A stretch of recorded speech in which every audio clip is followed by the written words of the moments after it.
నమస్తే, welcome to Leo. బ్రహ్మ, ఆనందం. మొత్తానికి బ్రహ్మ ఎవరు, ఆనందం ఎవరు, ఈ సినిమా రివ్యూ ఏంటి అనే దానిపై మనతో పాటు సీనియర్ జర్నలిస్ట్ హేమసుందర్ గారు ఉన్నారు. వారిని అడిగి తెలుసుకుందాం. సార్ నమస్తే. నమస్తే. సార్, బ్రహ్మ, ఆనందం, మొత్తానికి బ్రహ్మ ఎవరు, ఆనందం ఎవరు? ఎందుకంటే ఇద్దరు తండ్రి కొడుకులు ఉన్నారు కాబట్టి రెండు పేర్లు అనుకోవాలా, లేదంటే అసలు కథకి టైటిల్కి ఏదన్నా సరే సంబంధం ఉందా లేదా అంటే ఏం చెప్తారు? లేదు, బ్రహ్మానందమే అనుకోవాలి, అంతే కదా. మొత్తం కలిపి బ్రహ్మానందం ఒక్కళ్ళే లీడ్ అనుకోవాలా? ఇక్కడ ఏమవుతుందంటేనండి, ఆనందమూర్తి అనే వ్యక్తి కథ ఇది. ఆనందమూర్తి మనకి వృద్ధాశ్రమంలోనే స్టార్టింగ్లోనే వృద్ధాశ్రమంలో ఆనందమూర్తి కనిపిస్తాడు. ఆనందమూర్తే మన నటుడు బ్రహ్మానందం గారు. అంటే ఆయన ఒంటరితనంతో ఫ్యామిలీని వదిలేసి దూరంగా ఉండే పర్సన్గా మనకి బ్రహ్మానందంగా కనిపిస్తారు. అతని మనవడుగా బ్రహ్మ, అది రాజా గౌతమ్, బ్రహ్మానంద గారి అబ్బాయి రాజా గౌతము ఈ పాత్ర పోషించాడని చెప్పుకోవాలి. అది తాత మనవాళ్ళు అనమాట వీళ్ళిద్దరు. తండ్రి కొడుకులు కాస్త తాత మనవాళ్ళుగా నటించారు. ఓకే. అంటే బ్రహ్మానందం గారికి అబ్బాయి చచ్చిపోతాడు, కొడుకు చచ్చిపోతాడు. అంటే బ్రహ్మకి సొంత తండ్రి లేడు, తాతయ్య ఉన్నాడు కానీ తండ్రి లేడు. కాబట్టి బాబాయ్ ప్రభాకర్ దగ్గరే దీంట్లో పెరుగుతాడు. మన ఈటీవీ ప్రభాకర్ గారు బాబాయ్ పాత్ర పోషించారు. అలాగే బాబాయ్ కూతురు చెల్లెలిగా ఉంటుంది. మరి అట్లాగే ఈటీవీ ప్రభాకర్ గారి వాళ్ళ అమ్మాయి కూడా దీంట్లో నటించింది. అలాగే వాళ్ళ ఆవిడ కూడా నటించారు. తర్వాత మెయిన్ ప్రధాన పాత్రలు అంటే వెన్నెల కిషోర్, బ్రహ్మకి ఫ్రెండ్గా గిరి అనే పాత్రని వెన్నెల కిషోర్ పోషించాడు. పాత్ర ఏంటంటే, బ్రహ్మ పాత్ర ఏంటంటే నాటకాలు వేసి పైకి రావాలి, నాటకాల ద్వారా ఎదగాలి అనే సినిమాల్లో ఛాన్సులు కొట్టాలి అనే పాత్ర. అతను ఢిల్లీలో తనికెల భరణి గారు అతని గురువు గారుగా ఒక అవకాశం ఇప్పిస్తాడు ఢిల్లీలో.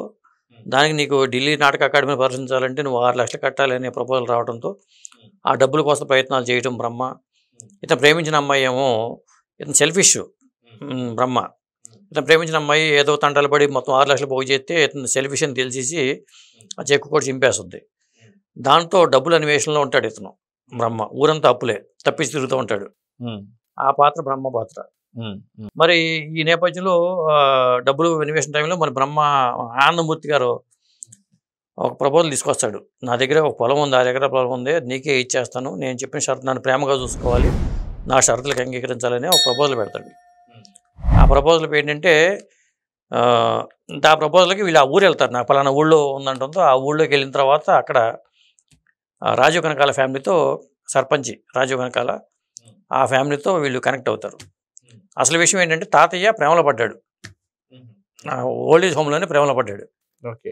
తాతగారు బ్రహ్మానంద గారు అంటే ఒంటరితనం భరించలేక మరి మొత్తానికి ఏదైనా కానీ ఓల్డేజ్ హోమ్లో ఒక తాళ్ళూరు రామేశ్వరి, మన సీతామహాలక్ష్మిలో నటించిన హీరోయిన్ ఉంది కదా, ఆ తాళ్ళూరు రామేశ్వరి రాజీవ్ కనకాల మదరు.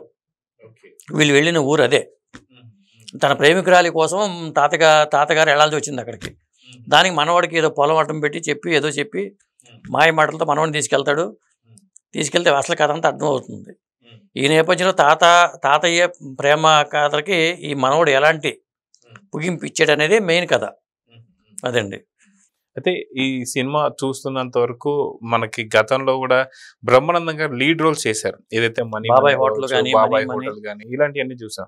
సో అలాంటి కామెడీని మనం పండించారు అనుకోవాలా, లేదంటే ఇది ఏ జోనర్ కింద వస్తుందంటే ఏం చెప్తారు? అంటే కామెడీ జోనర్ల కిందే వస్తుంది మెయిన్. వాళ్ళు ఏంటంటే కామెడీని టార్గెట్గా పెట్టుకుని చేశారు అనుకోవాలి. ఎందుకంటే కథాపరంగా చూసుకుంటే పెద్ద కథ కాదు, చెప్పుకునే కథ కాదేమీ కాదు ఇది. కాకపోతే ఇంటర్నల్గా ఒక మెసేజ్ ఇచ్చారు. చాలామంది ఒంటరితనాన్ని భరించలేరు, అంటే ఒంటరితనాన్ని ఎంత భయంకరంగా ఉంటుంది. ఇక్కడ ఇతను ఆనందమూర్తి ఎందుకు వృద్ధాశ్రమానికి వచ్చాడు, లేదా రాజీవ్ కనకాల తల్లి తాళ్ళూరు రామేశ్వరి ఎందుకు ఆ ఆశ్రమానికి వచ్చింది అనేదానికి రీజన్ ఏంటంటే, కొడుకులు పట్టించుకోకపోవడం. అక్కడ 2 కొడుకులు ఉంటారు. ఒక పాత్ర రాజీవ్ కనకాల ఒక పాత్ర, సంపత్ కుమార్ ఒక పాత్ర. వాళ్ళు పట్టించుకోకపోవటం, ఇక తనకి మాట్లాడకపోవడం, ఇవన్నీ ఒక యాంత్రిక జీవితంలో ఆవిడ ఆశ్రమానికి రావడం, ఒక ప్రేమను చూపించడం ఇతను. అలా ఈ ప్రేమ కనెక్ట్ అవుతారు వీళ్ళు. నేను కూడా నా చిన్నప్పుడు ఒక కథ రాశాను. చివరి వరకు తెలియదు. నేను రాసిన కథలు ఏంటంటే, వాళ్ళు ఏజ్డ్ పర్సన్స్ ఒకరినొకరు ప్రేమించుకుంటారనే విషయం తెలియదు, చివరి వరకు తెలియదు.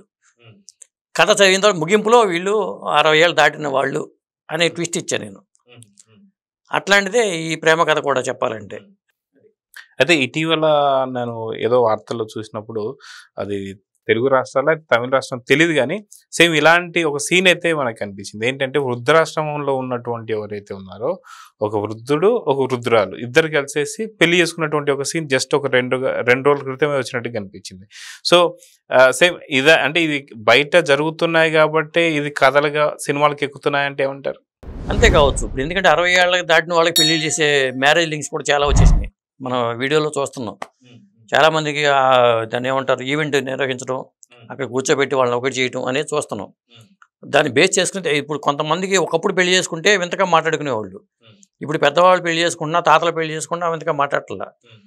నా చిన్నప్పుడు ఒక సినిమా వచ్చింది, తాతయ్య ప్రేమలీలలో. చిరంజీవి గారు హీరో దాంట్లో. తాతయ్యకి ఏంటంటే ఆ ఊళ్ళో తన అమ్మాయి మనవరాలు పెళ్లి చేద్దాం అనుకున్నప్పుడు మనవడేమో కొడుకేమో ఫారిన్ వెళ్ళిపోయి సెటిల్ అయిపోయి అక్కడ లగ్జరీగా బతుకుతూ ఉంటారు. మా చిరంజీవి ఏమో ఒక డబ్బున్న అమ్మాయిని పెళ్లి చేసుకుందాం అనుకుంటాడు సేమ్ అని. ఆ అమ్మాయి మోసగత్తి అనే విషయం తాత వచ్చిన తర్వాత తెలుసుకుంటాడు. ఆ అమ్మాయితో ప్రేమాన్ని సాగిస్తాడు తాత.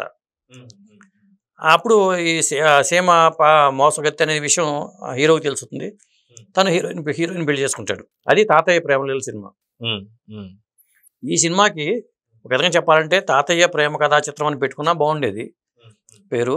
లేదా మా నాన్నకి పెళ్ళి అని రామోజీ ఫిల్మ్ సిటీ కట్టిన కొత్తలో ఏవి సత్యనారాయణ గారి డైరెక్షన్లో వచ్చిన సినిమా. శ్రీకాంత్ కృష్ణరాజు గారికి పెళ్లి చేస్తారు. అలాగే స్వాతి సినిమాలో సుహాస్ని తన తల్లి శారద గారికి పెళ్లి చేస్తుంది, వాళ్ళ అమ్మకి పెళ్లి చేస్తుంది. మా నాన్నకి పెళ్ళి, లేదా మా తాతకి పెళ్ళి, లేదా మా తాతకి మళ్ళీ పెళ్ళి, ఈ టైటిల్ పెట్టుంటే కొంత కథ ఇదని ఒక ఫిక్స్ అయ్యేవాళ్ళు. ఇక్కడ ఏమవుతుందంటే సినిమాకి లోపలికి వెళ్ళిన తర్వాత బ్రహ్మానందం కాస్త ఈ తాతయ్య ప్రేమ కథ అనేది మనకు అర్థమవుతుంది. కొన్ని వన్ సైడ్ లవ్ అంటే కాదు, తాతయ్యకి అటుపక్క నుంచి కూడా లవ్ ఉంది. అది ఈ సినిమాలో మెయిన్ పాయింట్. అయితే మనం చూసుకుంటే first half and second half A cinema అయినా సరే మనకి ఫస్ట్ హాఫ్ బాగుందని చెప్పి, లేదా సెకండ్ హాఫ్ బాగుందని చెప్పి, లేదా రెండు హాఫ్లు బాగుంటే సూపర్ హిట్ అని చెప్పేసి అనుకోవచ్చు. మొత్తానికి మీకు ఎలా అనిపించింది సినిమా గురించి? అంటే కామెడీ కోసం వెన్నెల కిషోర్ టైమింగ్, కామెడీ టైమింగ్స్ వెన్నెల కిషోర్ మీద, బ్రహ్మానందం మీద కామెడీ అయితే పండిందండి. కానీ కథాపరంగా మనకి చూసుకున్నప్పుడు ఏమవుతుందంటే కొంతమంది ఆర్డ్గా ఫీల్ అవ్వచ్చు ఈ స్టోరీని. అలాగే దీని ముగింపు కూడా అంటే కొంత లాజిక్ లేకుండా సన్నివేశాలు ఉండటం కానీ అలాంటి డ్రాబ్యాక్స్ అయితే సినిమాలో ఉన్నాయి. సినిమాలో చాలా డ్రాబ్యాక్స్ కూడా ఉన్నాయి. కామెడీ పండినా కానీ సినిమాలో కథలో దమ్ము లేకపోతే, కథనంలో బిగువు లేకపోతే అది సడలిపోతుంది. ఆ ఫీలింగ్ అయితే నాకు సినిమా చూసిన నాకైతే కలిగింది. అయితే సాధారణంగా చాలా కాలం తర్వాత బ్రహ్మానందం గారి కొడుకు ఇప్పుడు వచ్చారు కాబట్టి ఇది బ్రహ్మానందం గారి కొడుక్కి రీఎంట్రీ అనుకోవచ్చా? తను ఎలివేట్ చేశారా లేదంటే ఏం చెప్తారు? సినిమా చివరి వరకు ఉండే పాత్రలుగా బ్రహ్మానందం, వెన్నెల కిషోరు, రాజా గౌతమ్ పాత్రలు ఉంటాయి. పల్లకిలో పెళ్లి కూతురు అనే సినిమా చంద్రబోస్ గారి వైఫ్ సుచిత్ర గారు డైరెక్షన్లో వచ్చిన సినిమా. ఆ సినిమా ద్వారానే ఎంట్రీ జరిగింది. ఆ సినిమాకి అసలు ఫస్ట్ అనుకున్న టైటిల్ పల్లకిలో పెళ్లి కూతురు కాదు, ప్రేమ హృదయానికి డిగ్రీ, పిహెచ్డి. పిహెచ్డి అంటే ప్రేమ హృదయానికి డిగ్రీ అనే కాన్సెప్ట్తో సుచిత్ర గారు అనుకున్నారు. నాకు అది కథల దశలో ఉన్నప్పుడే తెలుసు నాకు. కానీ అది పల్లకిలో పెళ్లి కూతురుగా మారింది. కానీ అది బ్రేక్ రాలా, సినిమా పరంగా బ్రేక్ రాలా. విధంగా చెప్పాలంటే ఇది రీఎంట్రీ అనుకోవచ్చు. అతను కూడా చాలా పరిపక్వత సాధించాడని చెప్పుకోవాలి. తన పాత్ర ఒక న్యాయం చేశాడు. పైగా తండ్రి కొడుకులు కాస్త ఆనందమూర్తి పాత్ర పేరు బ్రహ్మానందం గారిది. ఒరే మూర్తి అరే మూర్తి అంటాం, తాతయ్యనే ప్రేమగా పిలిచింది లేదు, ఒరే మూర్తి అరే మూర్తి అంటాం. ఆ తరహాలో సాగే పాత్ర ఇది. మళ్ళీ ఆ తాతయ్యకి సంబంధించిన ఆ లవ్ని ఫుల్ఫిల్ చేయడంలో కూడా ఇతను సక్సెస్ అవుతాడు చివరికి. అంటే మనోడి పెళ్ళిని చూడాలనుకునే వాళ్ళకి తాతయ్య పెళ్ళినే చూస్తాం మనం. అదండి సినిమా. సో ఓవరాల్గా సినిమా గురించి చెప్పాలంటే మీరు ఏం చెప్తారు? అంటే ఇది ఒక మెసేజ్, ఇంటర్నల్గా మెసేజ్ ఉంది. ఆ మెసేజ్ కోసం చూడటమే. ఆ మెసేజ్ పిల్లలు అంగీకరించకపోవచ్చు. ఎందుకంటే ఇందులో ఏంటంటే ఒంటరితనాన్ని ఎవరు భరించలేరు, దాన్ని మీరు ఫుల్ఫిల్ చేయండి వాళ్ళ పరిస్థితిని అనేది ఒక సందేశం అయితే ఉంది. అలాగే పాటలు పెద్దగా లేవు. ఏదో ఒక డ్యాన్స్ మూమెంట్ పాట అయితే ఒకటి ఉంది, తను బాగా చేశాడు. డ్యాన్స్ మూమెంట్ పాట తప్పితే పాటల పరంగా, హీరోయిన్ పరంగా, హీరో హీరోయిన్ల మధ్యలో, యంగ్ హీరోయిన్ల కపుల్తో మధ్యలో లవ్ స్టోరీలు కూడా ఏమి లేవు. అలా సాగే ప్రేమ కథ ఇది. సో ఓవరాల్గా మీరు ఈ సినిమాకి ఇచ్చే రేటింగ్ ఏంటంటే ఏం చెప్తారు? నేను 5కి 2.5 రేటింగ్ ఇస్తానండి. ఇది బ్రహ్మానందం గారి సినిమా కాబట్టి చాలామంది బ్రహ్మానందం గారి సినిమానే నేను ప్రీమియర్ షోలు వేసినప్పుడు కూడా ఆ బ్రహ్మానందం గారే టైటిల్ కార్డుతో పడింది. కాకపోతే టైటిల్ బ్రహ్మానందం అని కాకుండా మా తాతకి పెళ్ళి, లేదా తాతయ్య ప్రేమ కథ అని పెట్టుకున్నా బాగుండేది. ఫిక్స్ అయిపోయేవాళ్ళు, జనం ముందుగానే ఫిక్స్ అయ్యేవాళ్ళు.